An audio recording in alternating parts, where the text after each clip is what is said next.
આપણા ગામડે જેટલા પણ આપણા ખેડૂતો છે એને એટલું કહેજો કે આ લડાઈમાં ગોળી ખાવાની તૈયારી સાથે રાજુ કરપડા આવ્યો છે. આપણે એક નૈતિક જવાબદારી બને બધાને બોલાવી લેજો દોસ્તો.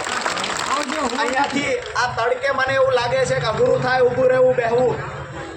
અહીંયા નજીકમાં કયો છેડ એવો છે કે આપણા 2000 ખેડૂત ખમાઈ શકે?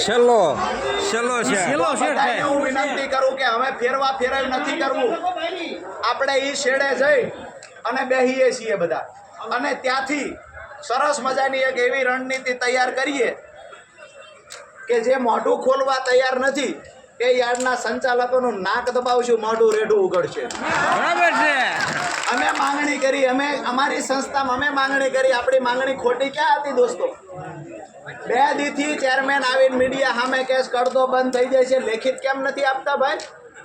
તમને વિનંતી કરું છું હાથ જોડીને કે નવા નિર્ણયો ના થાય ત્યાં સુધી, આપણી માંગણી પૂરી નહીં થાય ત્યાં સુધી આ જવાન નથી એ વાત લોઢે લીધી છે.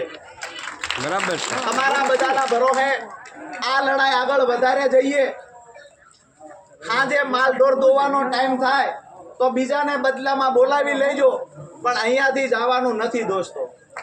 હવે આપણે બધાય શાંતિથી ત્યાં ઓલા છેડે જો બધાય સહમત હોય તો આમાં એવું થાય છે અડધાના મોઢા નથી દેખાતા અને મને મજા આવતી નથી. દેતા હોય તો આપણે સાયા બેહવા જવું. બધાને વિનંતી કે આપણે ત્યાં સાયા પહોંચીએ અને છેલ્લો ચા પાણી નાસ્તામાં થોડી વાર લાગે પણ આપણે